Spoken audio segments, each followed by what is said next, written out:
Welcome back to Following Noah on a Stormlight podcast. This week is episode 109, and we're doing chapters 25 through 28 of Rhythm of War. Less Shalon this week from last week. We've got more Navani. We're back to some interesting Fabrial span read mechanics, which we'll talk about here in a little bit, and more Kaladin. So, Elliot, how are you? I'm good. I'm going to talk you guys' ear off with some more engineering mansplaining later. So excited for that. I'm looking forward to that. Paul? I'm also looking forward to that. I'm doing great. I will be talking everyone's ears off tonight with a ridiculous theory, which might not be ridiculous, but it might be ridiculous. It depends on probably what y'all say, because you usually have evidence either for or against everything I bring out, which I didn't take into account before. So we could stumble across a very good theory. We could stumble across one that will be thwarted right away. So I'm excited to either way. So Sounds good. Do you have 2 words for this episode?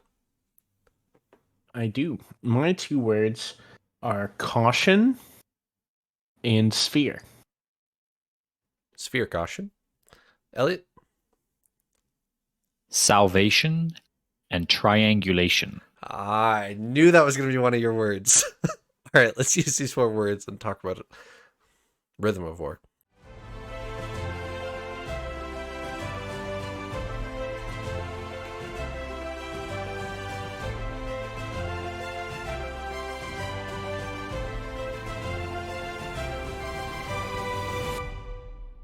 All right, triangulation, the obvious one.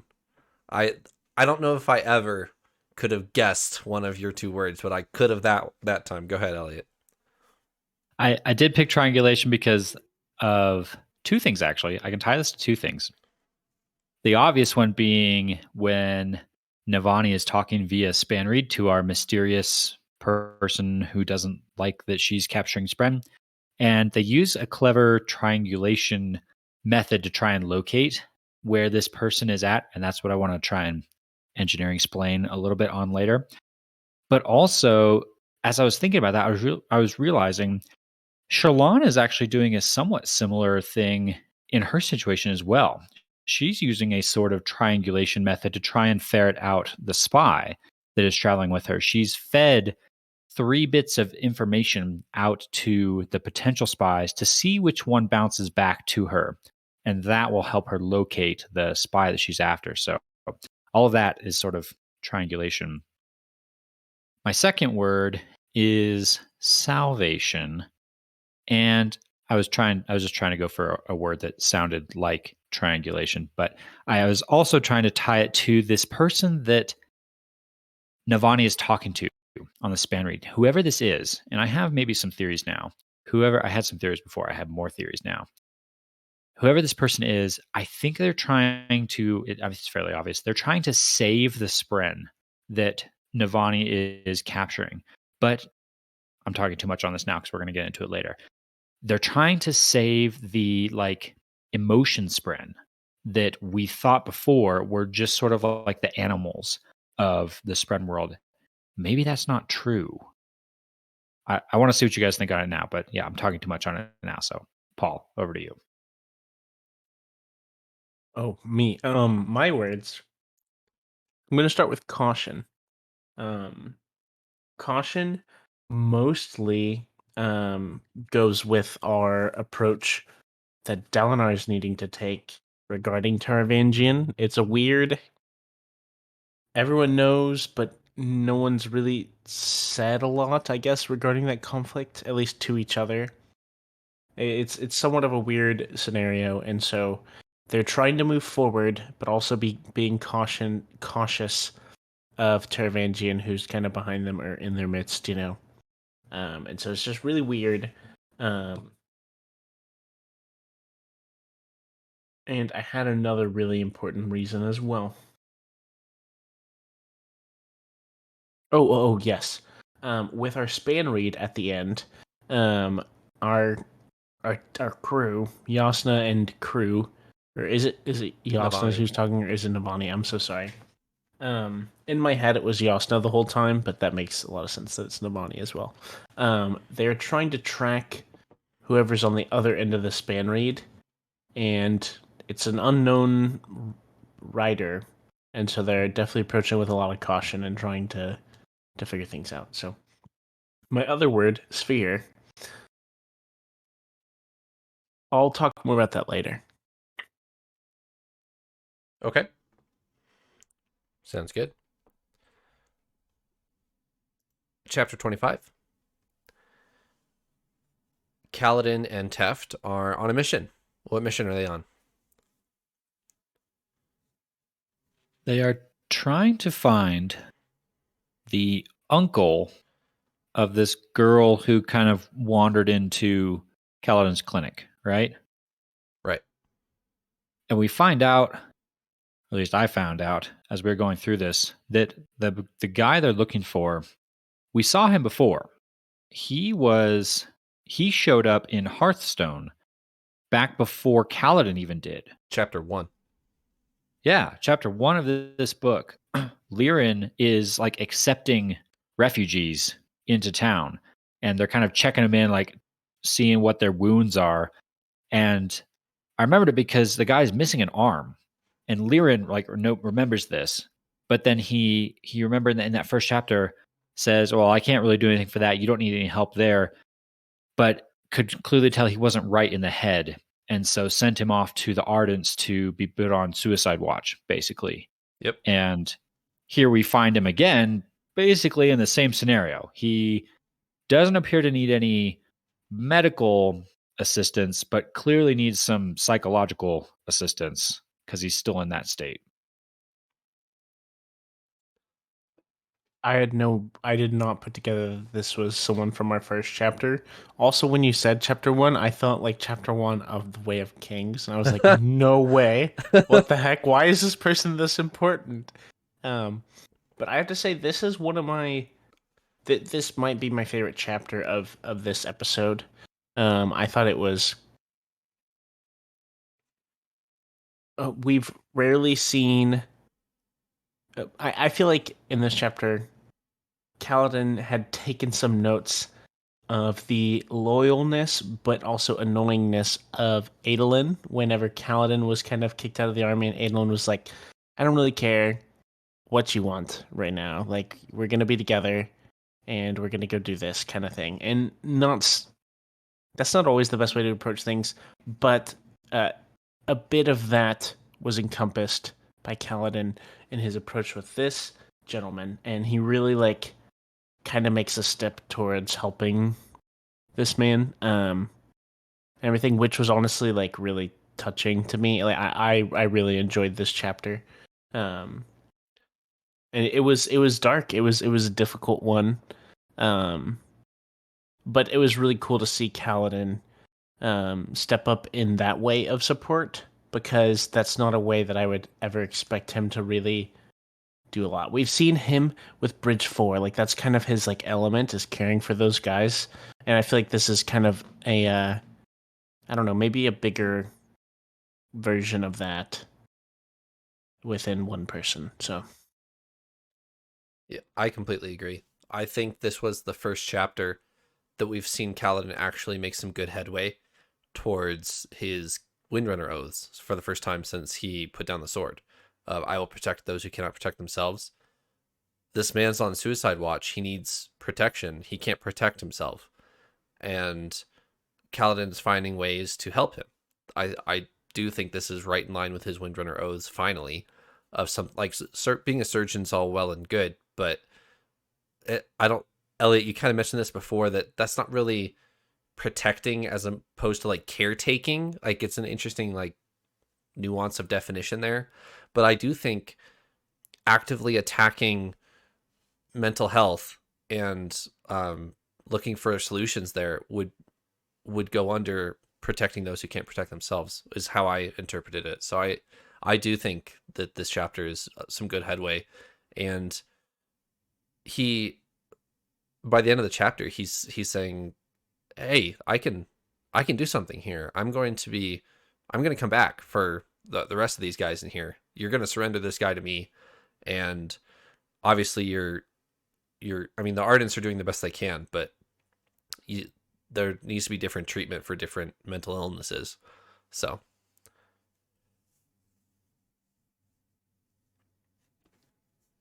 Yeah, I honestly didn't take too many notes from this chapter, but I think that was just because there wasn't any big revelations or nuggets of information take out of this. But I completely agree that this was a very cool chapter to see Kaladin and Teft go on this little mission and kind of what they discover about how the Ardents are treating the mental health patients. And I do still agree with you a lot there, Elliot, on like overall story significance. I don't expect this to be that big of a deal. Right. It was just kind of neat to see, or specifically like the dialogue that they had. I really was really good. Like that was just really, really great. But overall, like storyline affecting stuff, yeah, it probably wasn't a very notable chapter in the grand scheme. It wasn't like, oh my goodness, is this one of our heralds or something like that? I have no theory Or to draw is from it? this. Excellent question. I didn't know that he was from like the guy, one of the guys in Hearthstone, though. So that's kind of neat. Um, but guess we'll see if he ends up being more important or not. I like, Trevor, how you tied it into like Kaladin's Windrunner oaths. That could be the significance to the greater story of what we're seeing here is, can Kaladin figure out how to be a Windrunner not in the military? That this might be a step along that journey. Yeah, absolutely. All right. Back to Shadesmar. This chapter, there's actually a lot in this chapter to talk about. Where do you guys want to start?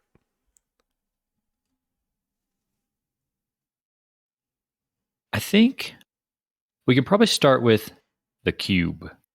I don't know why, but for some reason, whenever I read about the cube, I just hear like this ominous voice in my head, the cube. The cube. It's probably not as ominous of a thing as, for some reason, I've decided it is. But the cube, Shallan is trying to figure out still who messed with the cube, right? We're assuming it's the spy that's with her, but she discovered this that the cube that Mraize gave her for her to communicate back to him with was moved in her box. And the assumption is that someone has used it or messed with it somehow. And Shallan asks a very telling question of herself, Vale, and Radiant. They're like, "Well, who could have done this? Did we do this?" And they can't even definitively answer whether or not they are the one that did it. And that they seem to come to the conclusion that Shallan, Vale, and Radiant did not do it. At least the three of them are claiming they didn't. But then they're like, "But we still could have done it." That right there is so telling of, I think, where Shallan is at. She doesn't even know if she might have other personas that could be acting against her or for her or without her knowledge in some way. And the only name we have for this is Formless. She's afraid of Formless is kind of the name she's given to other personas in her she doesn't really know about. So I'm having a first experience on the podcast where I genuinely don't remember where this goes. Like I don't. So my theory that I've been hesitant to share because this might be what happens in my subconscious that I don't remember or whatever. But I was under the assumption that Shallan's the spy. Like not Shallan, but like another another persona in Shallan's body is the spy. But we're getting hints and drops that might be the case of we're contacting Mraize without Shallan Vale Radiant knowing, and it's formless or whatever. And so I'm actually I'm curious if you guys have experienced this in the past, that the more evidence you get for a theory, the more you don't think that's the case because you're reading a Brandon Sanderson book. So we are getting some of these hints that Shallan, like the body Shallan, might be the spy. But now I'm beginning to think, well, wait, if we're getting a bunch of hints towards that, then now I don't think that anymore. I definitely start to think a little too meta outside the story than I probably should. I start doing exactly that. Well, I think my theory is this, but Brandon Sanderson wouldn't have wrote it that way. So I'm going to discount that theory because I'm going to second guess, myself and his writing. I don't know if I should be doing that or not. Maybe I should trust myself in the story more than I do.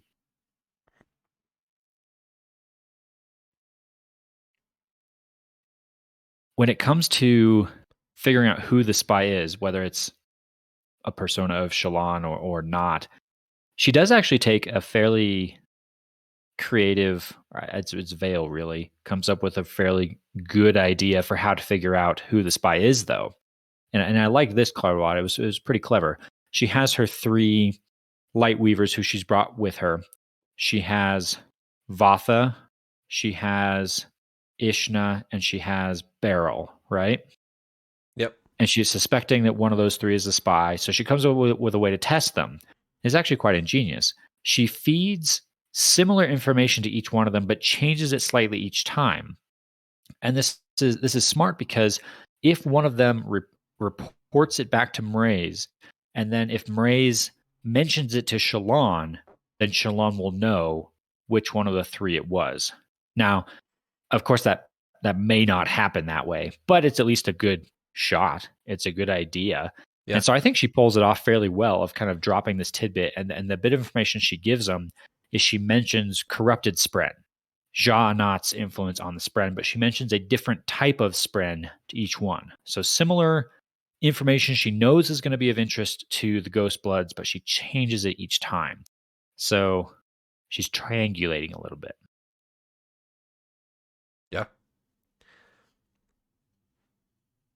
I have a very minute comment of something that it really stuck out to me while I was listening in this chapter in 26. And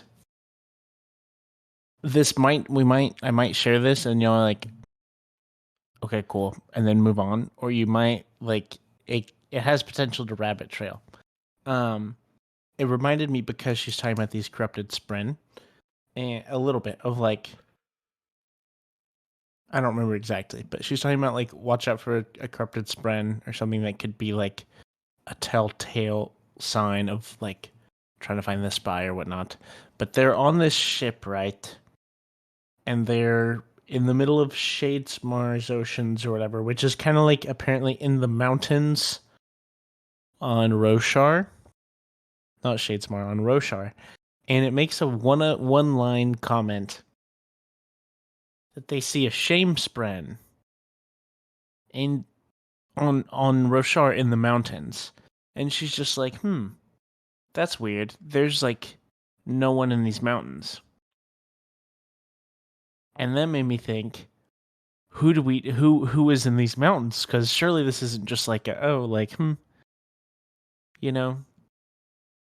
this random Shamespren in the mountains. I was trying to figure out who might be in the mountains, if we know anyone, and what are they ashamed of, and why, and stuff. So my thought, I didn't know if this was maybe Rock with his Horneater people. He's gone back, and maybe there's a lot of shame with him going home the way he is and stuff, or is it something that might show up later?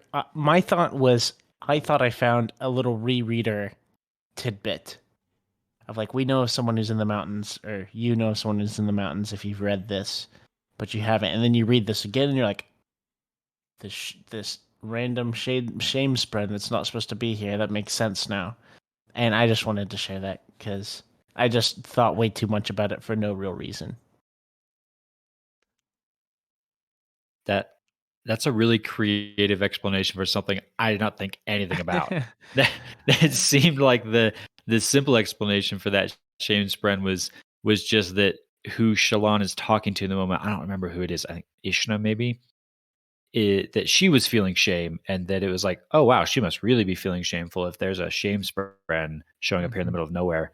But trying to trace that shame spren back to why is it here in the mountains of Roshar? That's I did not even think about that, but that's very creative. It was very, if I remember correctly, it was kind of specific in that, like, the shame spren, it wasn't just like there's an intense amount of shame and it's drawn one from super far off. It's like there was a shame spren hanging out here. That's really weird. And it was a very one line thing. And so I was like, oh, I probably shouldn't even write it down and mention it.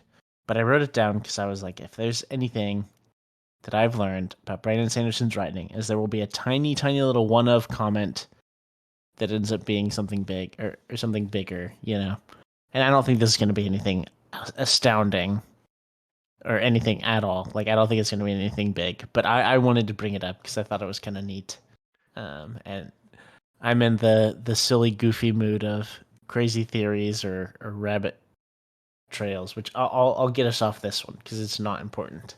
But I have a bigger theory that's less a rabbit trail, more of a distinct theory to our story later in our last couple chapters.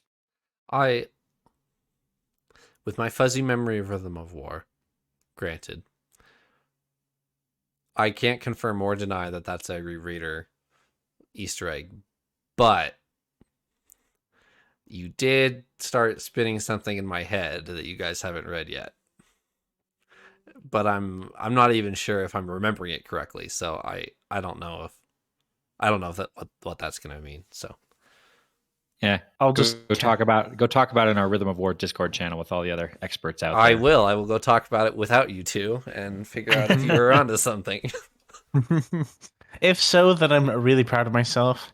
If not, then it's just like, okay, well, it was fun to point out a little detail and wonder, you know? If you guys had to put money on who the spy is right now, who is it? Barrel. Okay. This is a tough one. I'm honestly, like, I feel like the big twist has to be Shalon is her own spy somehow.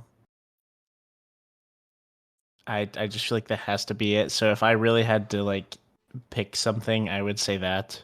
I think all four are plausible. Ishna wants to join the Ghost Bloods, so there's motive. Vatha is all dark and broody and I don't know, seems kind of fishy. Shalon is Shalon. We just talked about she's on the candidate list as well. But I have two reasons why I think it's Beryl. The first is there's a note, I think it might have been a few chapters ago, that Beryl came to the Lightweavers already with a spren and already knowing how to lightweave. Yep. That alone marks her up as a little bit suspicious. I'm wondering if she was involved with the Ghost Bloods and that was how she learned all of that. Murray's made his comment that he said, oh yeah, I'm fascinated by Lightweavers. What if Beryl came from the Ghost Bloods and Murray's knows all about Lightweavers because he was with Beryl when she learned all of that stuff, or he taught her all that stuff, or who knows, sort of thing. That kind of chalks her up. But the really big piece of evidence for me is in this chapter. Beryl, it's kind of played off as maybe she's doing this unintentionally, but I start to wonder, she knows how to disable Shalon. At least that's what happens in this scene. So Shalon is leading. Shalon is talking to Beryl. And the words that Beryl says push all the wrong buttons for Shalon. The story she tells of being able to, shut down her past and become a new person. It gets to the point where Shallan can't even continue. She has to retreat into, the subconscious and let Radiant come out because Shallan can't take it anymore. It's kind of played off as Beryl's just telling her life story and doesn't know. But I wonder, what if Beryl knows exactly what she's doing? What if Beryl knows this is going to push Shallan over the edge? This is going to shut her down because I'm poking at the trauma that's buried in her subconscious. That, for some reason, stuck out as suspicious to me. I like that. I do too, but I think that's what, I feel like I'm thinking through this as if I were watching it as a movie. It's like the person I most suspect, probably not the one. And so I think it's going to be a twist.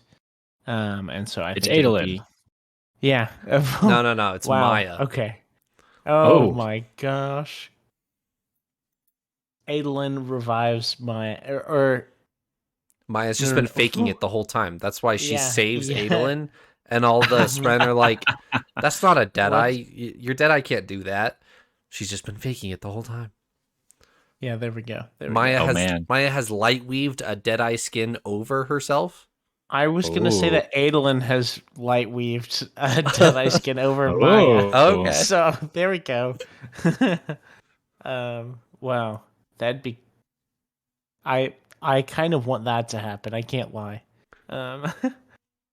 Wow. But either way, I just don't know anymore. All good stuff. I want to mention one thing real quickly that we see on the ship. It doesn't have to do with the spies or anything.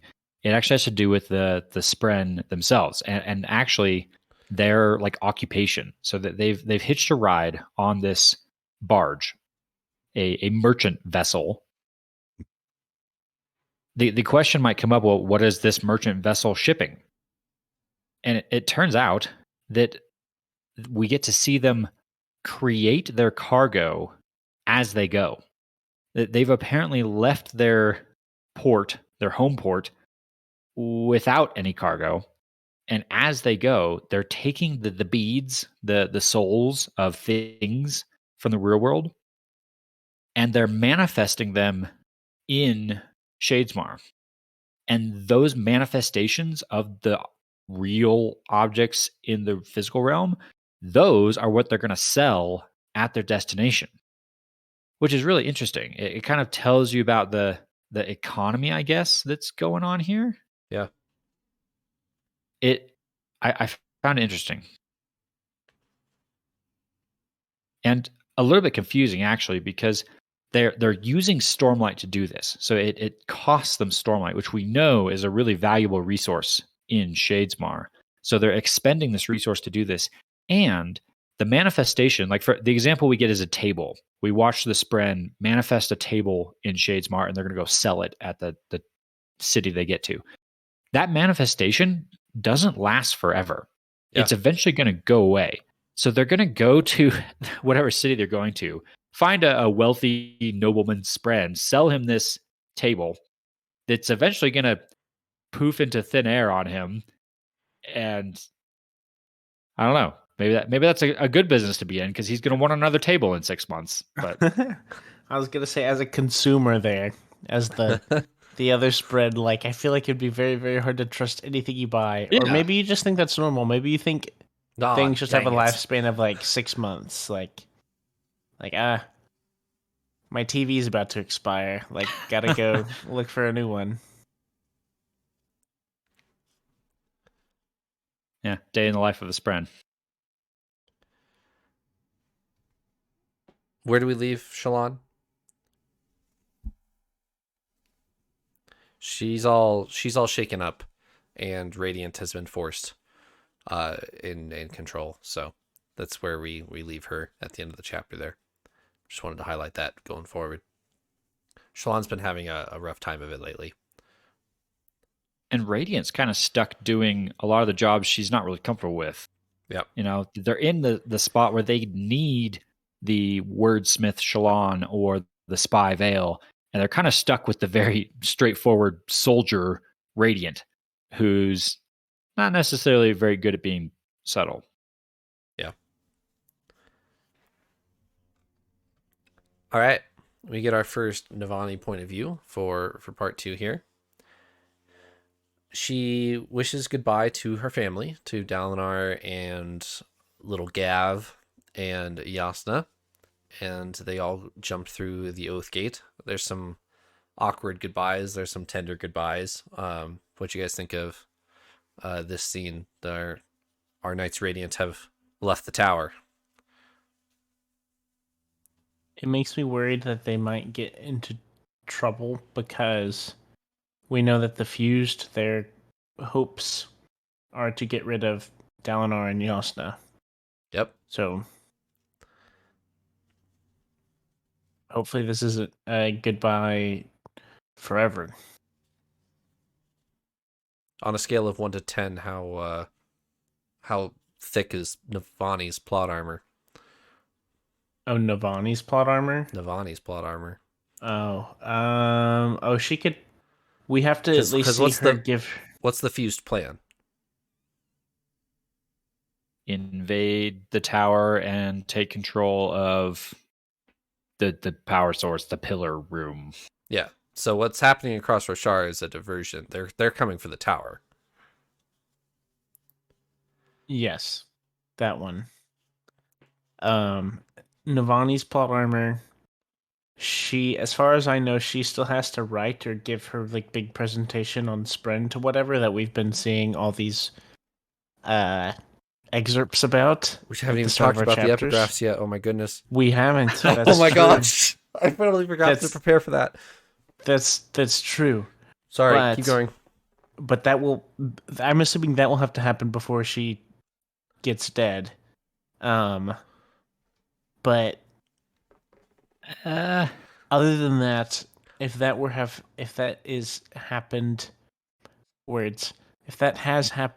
happens, then I would say her plot armor is not that thick. I'm under the assumption that lecture already happened. That those epigraphs from part 1, that was like almost live. Like, it was that weekend, and it was just part of the lecture that she gave to the Artifabrians all around the world. Maybe so. I could be wrong, but from what I remember reading on them, it wasn't necessarily stuff that our characters knew right now, or that I thought Navani knew right now. I could be wrong. I'd have to honestly go look back and think more closely. But in my head, it was something that was yet to happen.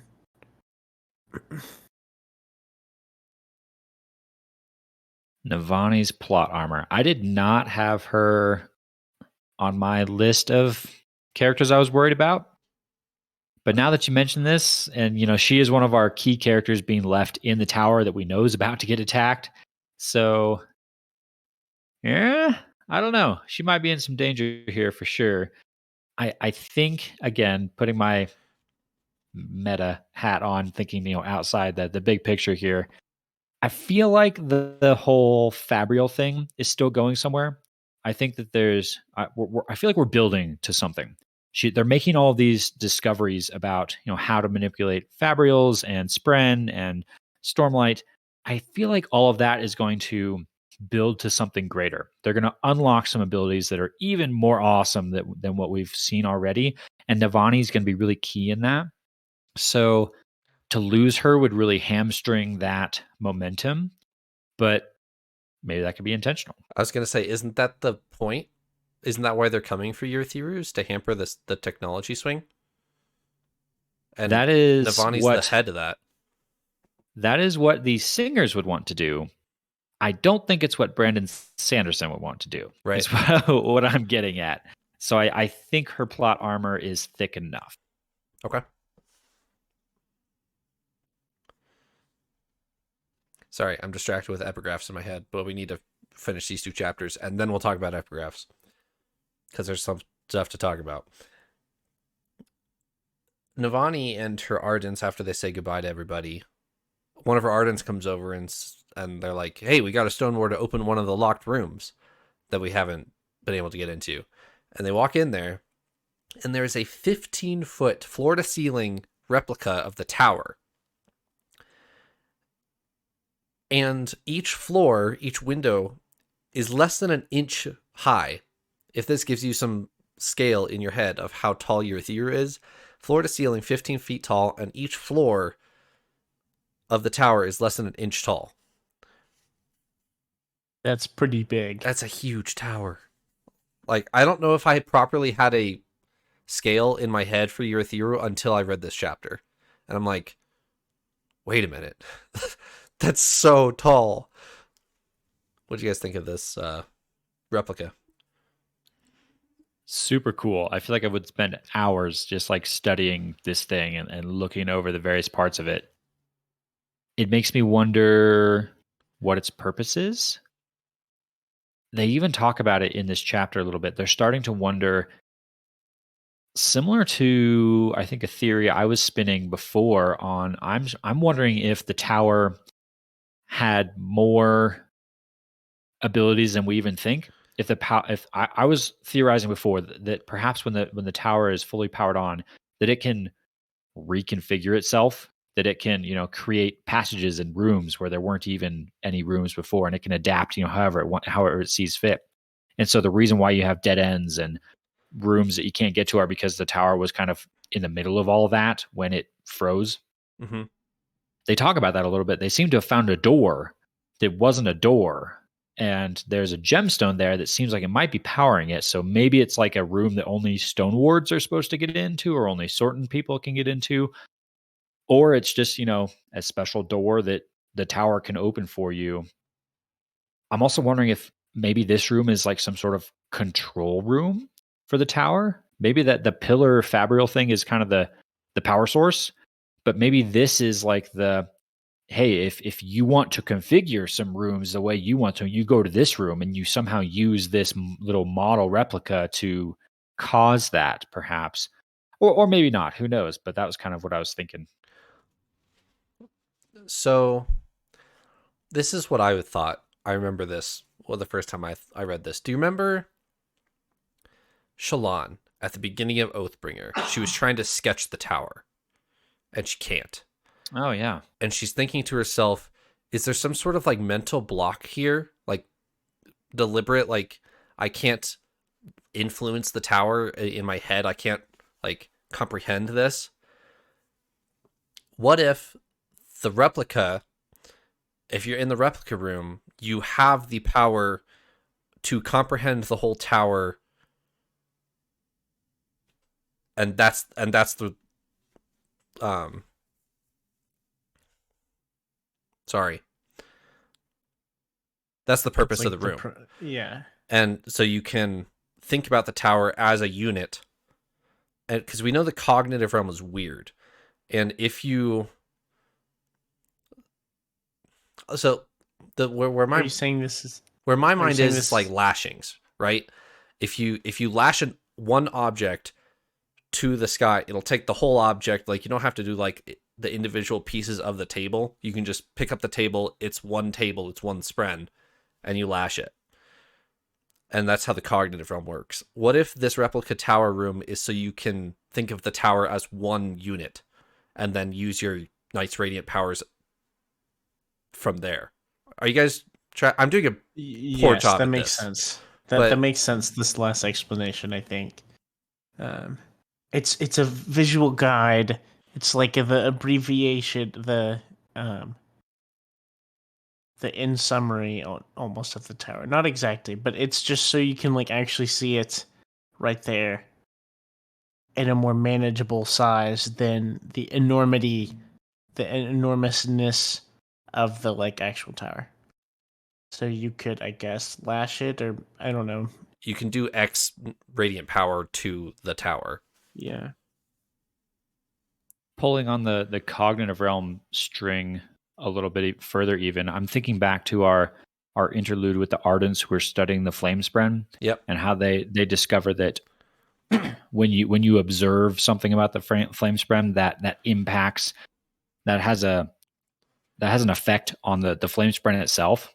And so what if the tower has like a defense mechanism where you can't observe certain things about it so that you can't affect it via the cognitive realm? Thank you. But This is like what I you're was trying to saying, explain.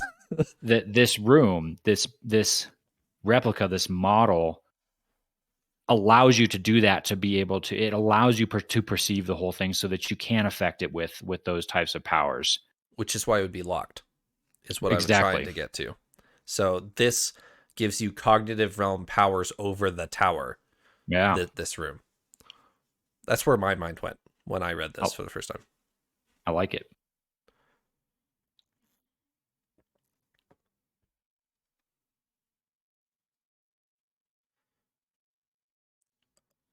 There's a snide comment from, I think, Sabariel in this chapter. How long is it going to take for Teravangian to backstab them? What do you guys think? In my head, I feel that Teravangian is kind of over the like backstabbiness, but that doesn't fully make sense at all. But just like in my head, I'm like, everyone knows he's not on their side. So like, what power does he really have anymore? And so I don't know. Maybe he has friends that we still don't know about. Maybe. Yeah. Sorry. I'm assuming he has more tricks up his sleeve that we don't fully know about. But as far as the timeline of when, I'm guessing at an important part in their story. That's all I know. Just when things will be going well. I think his plan A is to turn his army on Dalinar as soon as the battle engages. Battle starts. Oh, whoop! All of the Yakovedians. Yeah. What would be the plural? Vadens? No. Yeah. Is it Vadens? It is. Well, Vadenar is the capital city of Yakoved.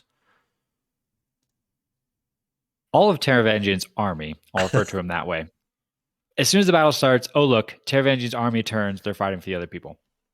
I'm still clinging to a little nugget of Teravangian has dismissed his test administrator. The guy who does his checks on him. You're smart enough or stupid enough to make decisions, or you're too smart or you're too dumb. We're going to lock you in a room. You don't get to do anything today. That guy is not around anymore. So I still think something is going to happen. Either they're going to walk on the battlefield and Teravangian is going to have one of his super low intelligence but high empathy days and all of a sudden decide, oh no, what have I done? And he'll come clean to Dalinar or something like that. Or the flip side, maybe he has another like brilliant day and he realizes, something we haven't even thought of. He comes up with a genius new plan. It's like, oh, actually, I'm not going to turn because I have a better idea later. I think there's a twist coming with Teravangian. That's my theory. So I don't know that his plan, as he thinks of it right now, is actually going to happen. Yeah, I'd get behind that. I got to say, though,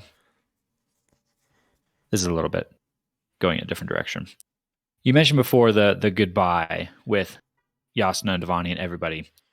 And in amongst all that, Gavinor, Elokar's son, is going to battle with them. Like, I fully expected him to be there in the farewell scene. Yeah, we're going to tearful farewell. Oh, Gavinor's staying behind. Bye-bye, Uncle Dalinar. Hold on a second. He's going with them to war. Which I kind of get. Like, that's the Alethi way, right? They're a warlike culture. This is normal for their children to go to battle as pages or squires or something like that. So maybe I can give him a pass here on how dumb of an idea that is. But then I think about Dalinar knows that Teravangian is about to betray him. Yep. And you're going to take the 6-year-old along with you? Are you stupid? One, you're walking into what you know is about to be a bloodbath, one way or the other, and you're going to take the 6-year-old. And two, what if Teravangian gets a hold of the 6-year-old and now has leverage over you? Like, you're walking next to a guy you know is a manipulator and loves to do that kind of stuff. and you're just gonna take like the perfect little leverage with you. Dumbest idea yet in the whole Kolinar battle plans thing that we've seen. This is worse than throwing the thrill in the ocean. I was animated about that one, and I've actually been convinced in the Discord that was maybe not the worst thing they could have done, but this is the worst thing they could do: bring Gavinor with them to battle. Okay, but who else is coming? Yasna? No. Well, yes, but who else? You got it in the outline here, right below the Gavinor comment.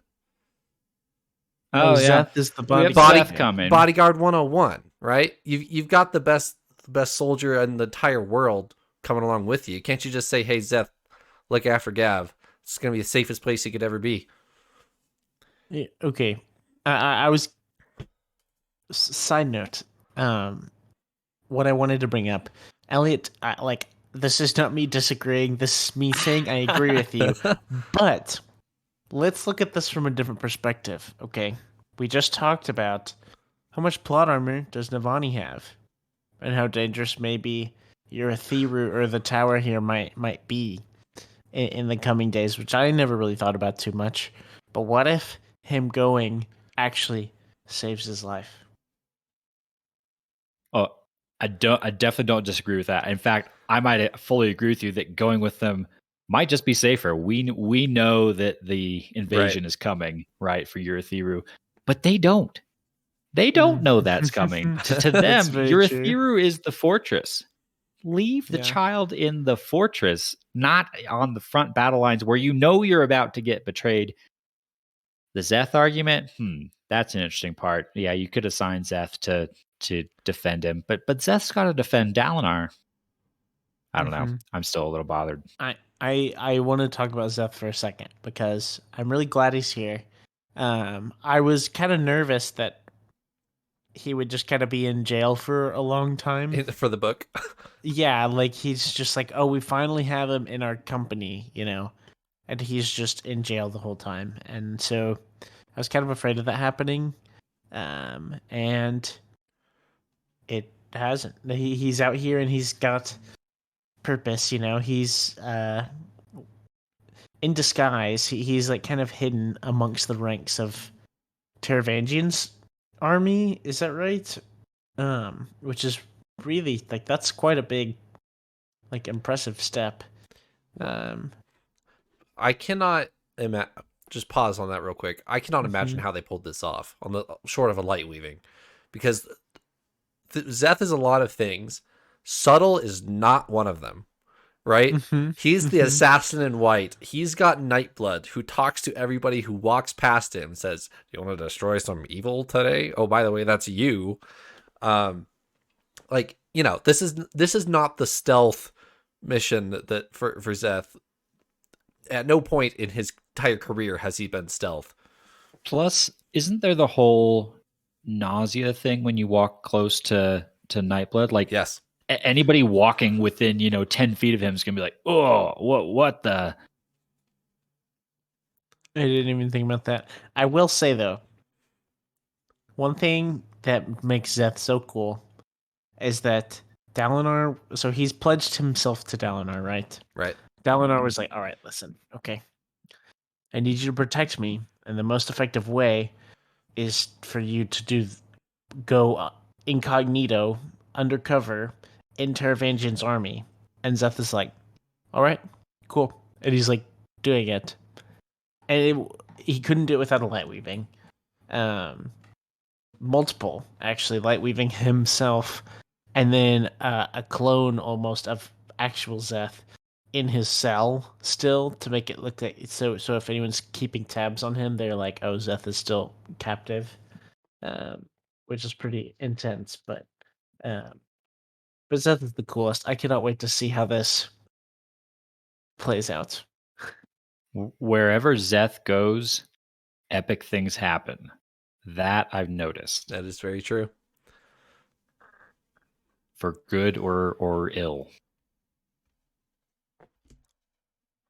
All right, final chapter. Do you want to talk about triangulation? Sure.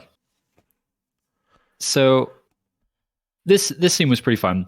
This is a really short chapter. This is like 3 pages, but there was some fun stuff going on in here. So Navani gets another message from our anonymous source who has secretly snuck her a fabrial or a spanreed gemstone so that they can talk to her. So we're trying to figure out who this is. This person keeps talking to Navani about fabrials. Stop capturing Spren or I will stop you is basically the threat so far. Navani comes up with a clever way to try and figure out who this is. And I thought this was pretty smart. Again, they take their span read and they attach a bunch of little devices and measuring things and scales to it to use the fact that the distance between span reads affects the usability of those paired fabrials. We talked about this a little bit before. The further away you go, the harder it is to move your paired fabrial, which remember that's what a span read is. Yep. So they're going to try and measure how difficult the pen is moving, I guess, or how much kind of resistance there is to the movements of the pen to try and estimate how far away this person is, to at least just give them a guess at where this person is coming from. What they find is as soon as the pen starts writing, that the resistance is like nothing. And so the result of that, or the guess from that, is, well, the person must be in Urithiru. Yep. Or close by, which that has some implications for who this might be, which we'll have to talk about in a second. I'm curious what you guys think. But then they take another step further, and this is where the actual triangulation comes in. So they have one measurement, a distance. Well, that's not going to tell you a whole lot. So what they do is they pick up all their stuff and they run out of the tower. Run as fast as they can while they're trying to make the excuse of, oh, well, let us talk about that for a second. Hold on. And they run out of the tower, they run across the field, and they set up like as far away from as they can get, and they take another measurement. So my engineering brain is trying to figure this out. So I'm like, well, hold on. How is this exactly working of what they're trying to do? So key another Eliot's engineering elaboration moment here.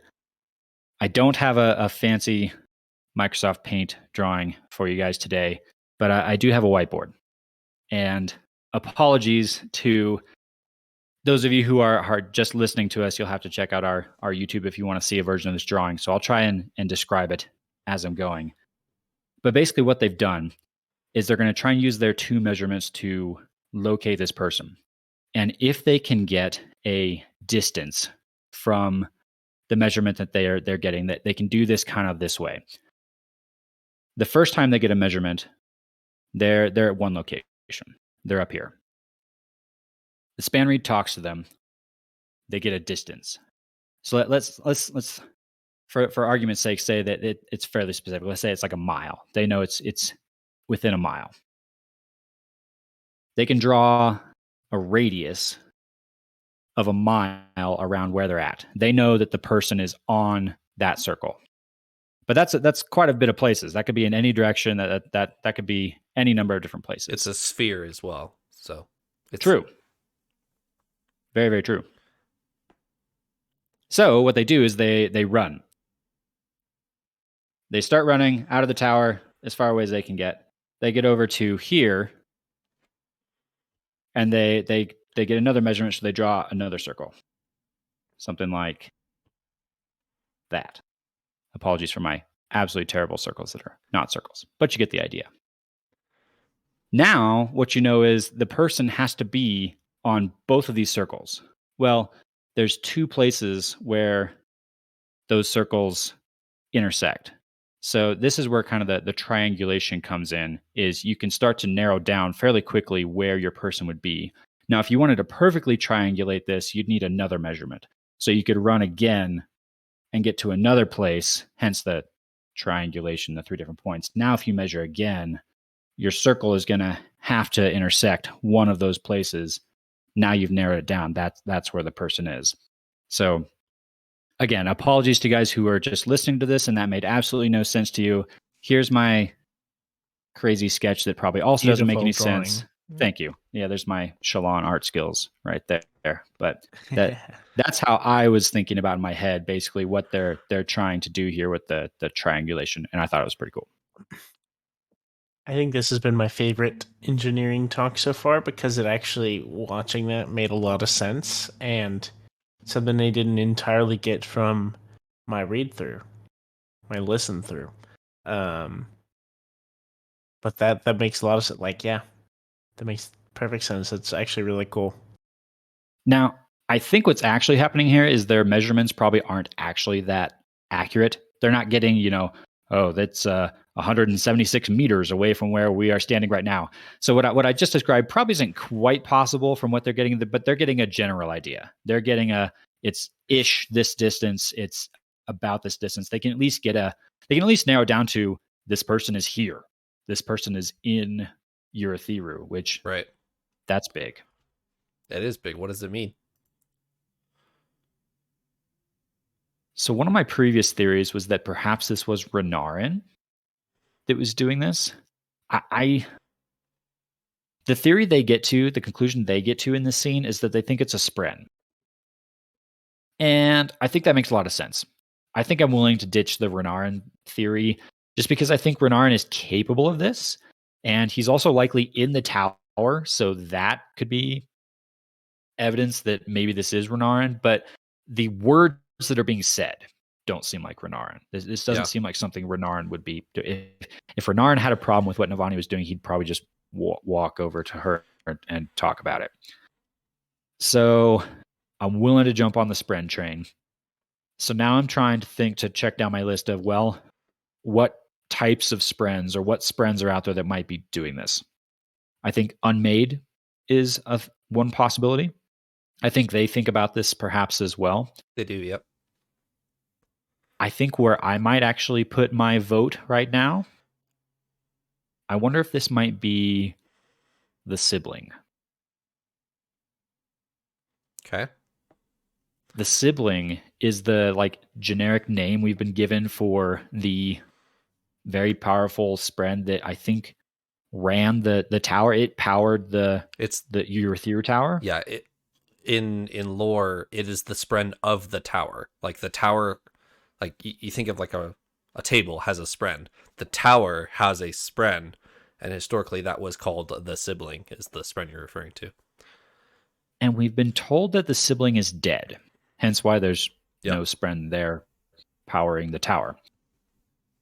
But I wonder if the sibling is either not dead and is back, or is dead and sort of like Syl, who sort of called out to Khaled even when she was dead, is kind of reaching out from her or its deadish state and trying to talk to Navani about this. It could be. Do you have anything, Trevor? If not, I'm gonna run with the ball a little bit. I'll give it to you here in a second. But my only thought of the sibling, I thought about this going into Rhythm of War for my first time. I was thinking of the sibling as dead as the Knights Radiant are.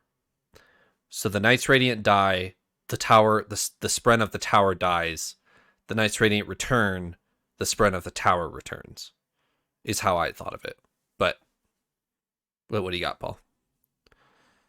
So I have a theory which is similar to Eliot's, but a little bit different. So I also initially I was trying to think, what person is doing this? But with the dialogue that they have, it's way too much of this impassioned care for Spren that's either from a fanatical person in our worldly Roshar standards or a Spren. So, what notable Spren have we talked about that might be here? And I wouldn't have had a theory about this I wouldn't have had a theory about this unless we talked about this some in our last episode about our Dark Sphere. Okay. And so I don't think it's really that possible. But my thoughts are somehow, if we have an unmade in this dark sphere, that is who is contacting them, and that may be how our dark sphere comes into play more. The Dark Sphere is under Navani's keeping, right? Still? The Dark Sphere's still here?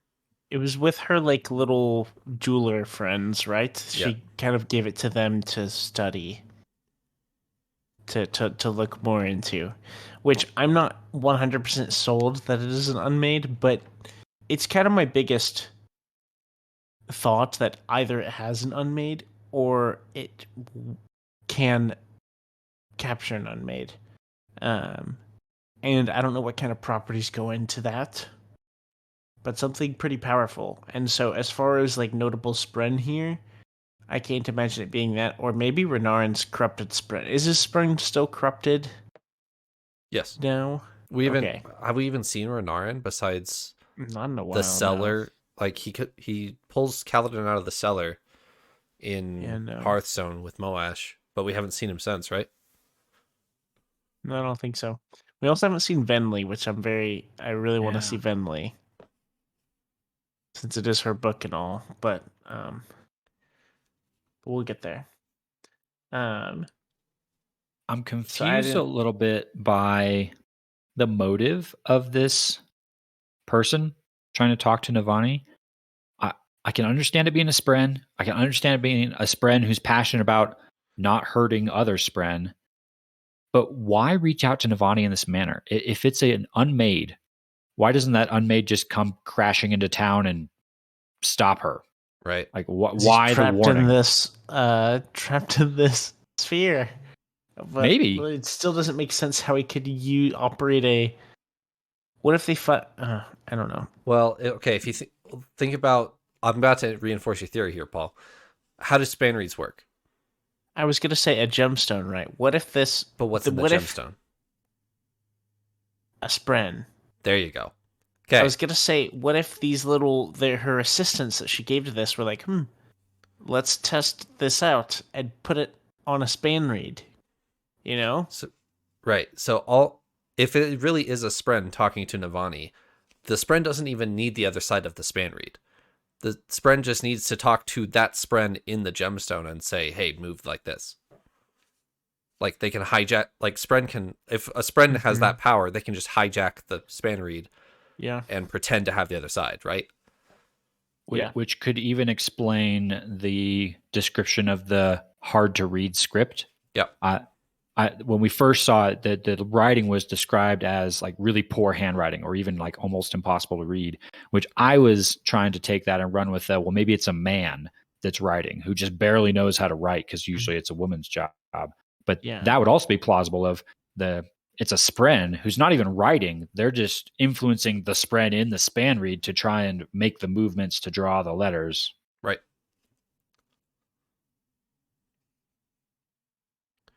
But I'm still back to the why negotiation. Why is this person talking to Navani in this way and saying, hey, you need to stop this. And if you don't stop, I'm going to come stop you. If it's an unmade under the control of Odium, why the warning? Why not just come stop her? Yeah. And so it seems like it's a force that wants to be friends, but is trying to say, hey, you need to do this. Don't make me come attack you or force you to stop. That motive doesn't seem to match any of our known entities, except for maybe Sha-Anat, actually. Sha-Anat is an unmade who seems to be friendly-ish towards our heroes, so maybe she could be doing this of saying, hey, don't make me come stop you sort of thing. I agree. I wasn't thinking that this may be Jean-Anat, but I think Jean-Anat showed that that's very possible with her unmade. That there's like potential for reasoning, I guess. Not that they're very reasonable, but that there's potential for reasoning with our heroes or things. Um, I have one other potential name to put on the list, and it's a big one. What if it could be cultivation? Ooh. And I say this because so far in the story, and Navani herself knows this, and she kind of uses this in the discussion. They've justified the use of Fabrials, the imprisoning of the Spren, because they are using lower level Spren. They're not using the higher Spren like Honor Spren or Cryptics that are people equivalents. They're using what they think are animal equivalents. Right. She even describes as it's no different than me hooking up a chul to a cart to pull the wagon. And this person on the other end makes it very clear, no, I still have a problem with you doing that. And makes a few references to nature and says things like you're trapping nature itself. That seems like it might be something cultivation would say. It seems like cultivation is still like Mother Earth in my Oh yeah, my head canon. 100%. Same with me. And I feel like we don't know a ton about cultivation yet, but she's still I think we know that she's involved with growth and change and things like that. But it seems like the nature or the flora and fauna of Roshar seem to be things that align with cultivation. And so she seems like an entity that might be concerned or bothered with the enslavement of the nature or like the animal levels, whereas people might justify that. Cultivation might have a problem with that. So I think I'm going to throw cultivation on the suspect list as well. I really like that. one thing I want to add, and this is just my personal favorite aspect of cultivation that we've kind of seen, is not just like having things like grow, but specifically like pruning. I think we saw that with Dalinar, and how she like had to take things in order for him to grow, and just like the like practical application. I feel like I know awkward, like for no real serious reason. I feel like I know way too much about how pruning works in gardening, but you cut off a lot of like with rose bushes, like you cut a lot of buds off. Like if you have 10 budding roses, you're going to cut a lot of those off because the plant cannot support 10 roses. So you're not going to have any pretty roses. So you cut a bunch of them so the ones you do have are able to blossom like fully to full effect. Mm-hmm. And I just think that's a beautiful like picture in general. And I've kind of pictured cultivation in that, and I think that's really cool. As far as cultivation in the context of, is she here communicating through span read to our characters? I would have never thrown her on this list, but I would honestly be kind of excited if it was. But I don't think so. I don't think I've seen other evidence that she's here at the tower at all. So I was trying to think of what kind of notable things might be at our tower.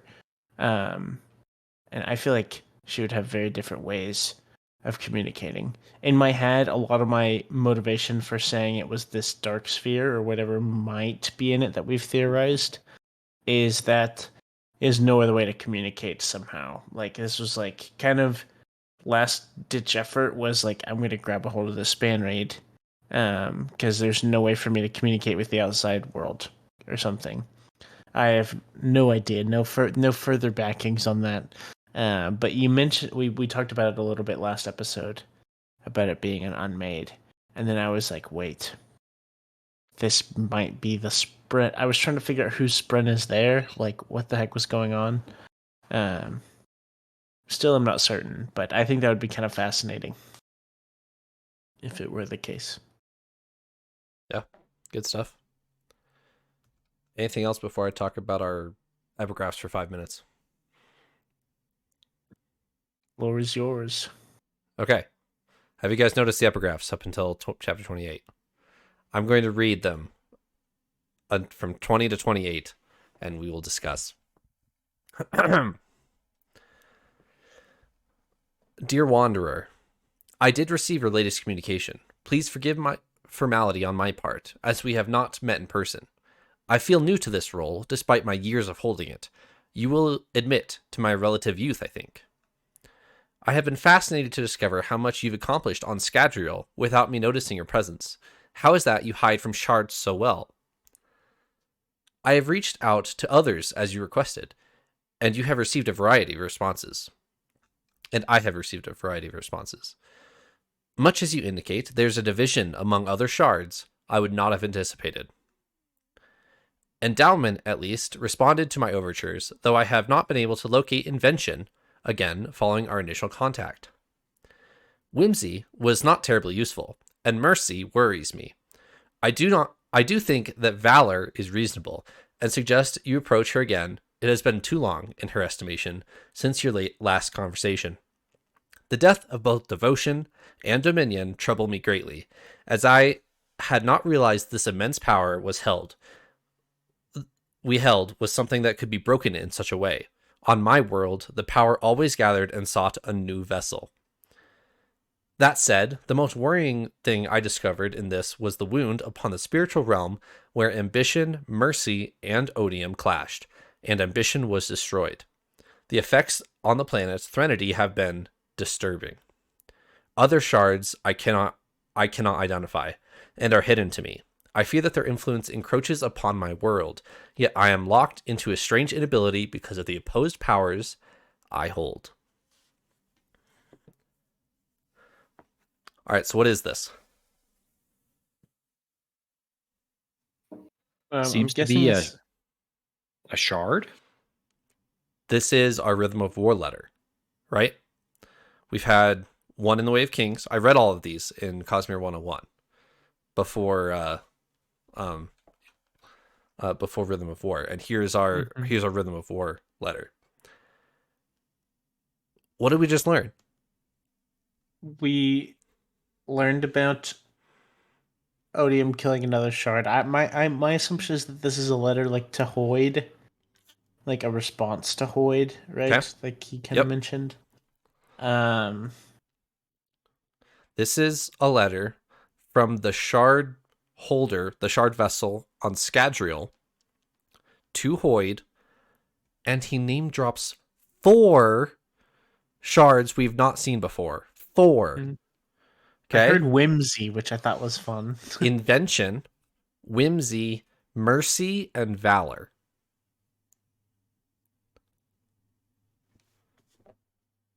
And those are really cool ones. I like them.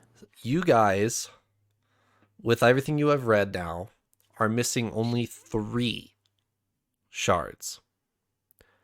Whichever one this guy or girl is holding, and 2 more. Right? I'm almost surprised Yes. it's that many. I feel like when we listed them off before, we got up to like 11 or 12 or something like that. Guess we got up to like 10-ish. So yeah, this gets us pretty close. To 16 total, right? 16 total. I'm trying to get things straight. Trevor, don't I know one more? You do. Okay. I didn't remember for sure if that was counted or if we all knew about it. I have not counted yours. Okay. Like the one on Scadrial Gotcha. that he's Yeah. or she. So the part of this, I start to get confused fast when we start to talk about, this level of stuff at like shards and dragons and wit and Hoyd and all that stuff. But there's part of this that intrigues me, and I'm sure we need to keep reading to get more of this letter, right? Yeah, but there's plenty more of the letter to read. The very last bit of this is confusing and interesting.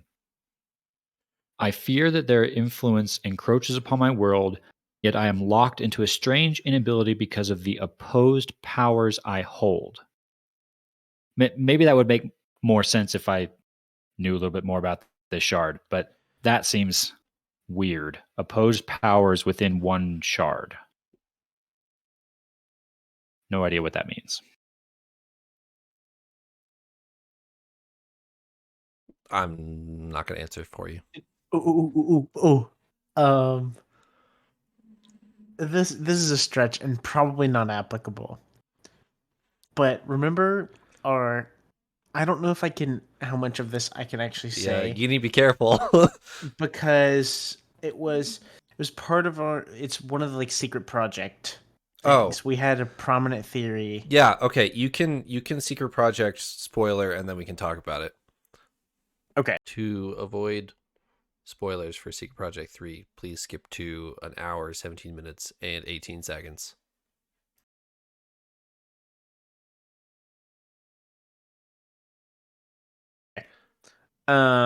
We 3, talked right? in Secret the Project 3 we're talking about? yes, I didn't read any of the others actually, at Okay. least right now. Yep. Secret Project 3, Yumi and the Knight something or other, whatever it was titled, doesn't matter. We had kind of a theory that was a shard that was like split in two, or we were seeing like two halves of it or something, kind of this like daytime world and this nighttime world thing. Mm-hmm. There was kind of this theory about that, and maybe they would connect at the end or something like that. That would be the whole premise. And so in my head, that's an example which we've only theorized that may be the case, and so that if so, that would make sense on like how one shard of Adonosium could conflict with itself, I guess. Yeah, I like that. And I never thought I'd be referencing that, and I like seriously, I don't think that is a connection being made here, but that's where my mind went, and I got kind of excited about it. No, I like that. I didn't even think of that. That's a great idea there. I remember I was super impressed that y'all even ended. I think it was mostly Eliot speculating with Ranksk. I think it was mostly Ranks. Yeah, he had some good ideas there. Things, yeah. It was between y'all, and I was super impressed. But that was something I thought was really really cool. That concept or that idea, and so yeah. All right, we're closing our Secret Project spoiler section. Okay. When we read this as a fandom, that night it came out, and people got this far, chapter 28 or whatever, in the first night, and he name drops 4 shards in one epigraph, we're like, what? We were all freaking out. So that I totally forgot that we were going to be talking about this tonight, so I just wanted to point this out, because name dropping 4 shards at one time was a little bit of a mind blow for us. Yeah. We don't even know where these shards like belong to, though, right? Nothing. We don't know vessels. We don't know time frames. We don't even know if they still like exist at this point. Like, because I would like to meet Whimsy. That sounds fun. Yes. Mercy. Sounds kind of terrifying. What if it's like put you out of your misery type of shard? Oh gosh. Yeah, I was literally thinking like honestly all of those sounded really fun. I don't No. in my head I was like Whimsy, Valor, Mercy, like sounds like a fun crew we've got here. You know? Sorry to what was the other one? Invention. Invention Very seems cool. fine. Very cool. The other ones sounded more interesting to me. I was like, "Whoa, super cool." No. But you're right. You're very right, Trevor. They're probably horrifying. Whimsy is also terrifying. If you think about shard level of investiture and whimsy, like, you know, la da da da da da da da, like, give Syl Yeah. on one of her like kind of like whimsical days a full shard and tell her to make decisions about the Cosmere, like, dude. Yeah, I'm down. Sounds fun. I love Syl. What could go wrong? Whew. Anyway, I just wanted to zoom out on the Cosmere implications that we just got for that. So, any closing thoughts for this episode? This would be way too big of a rabbit trail to open now, but I have to mention it. Whenever you mentioned Mercy, my thought was big Tolkien nerd here moment. My thoughts were to Nienna, who is one of the Valar of basically mercy or kind of sorrow, and she's kind of like mournfully like merciful of everyone. And that was kind of the impression I had. And I think Nienna is one of my favorites and least favorite of the Valors. Doesn't actually matter too much, but very cool. And I certainly think that is the intention of the shard. Mm-hmm. Is the nice, like the goddess of mercy or whatever, and you pray to the goddess of mercy. Put that in the wrong vessel, though. Mm-hmm. Ooh. Yeah, like it depends, because we've seen a lot of different viewpoints, right? Like, I feel like it's like the Dalinar versus like Taravangian kind of thing of like Taravangian would be like, here is mercy, death. Like, congrats, this is mercy. And then, like, yeah, exactly that. All right, let's keep reading. If you guys don't have anything, thanks for joining me. Later. Bye-bye.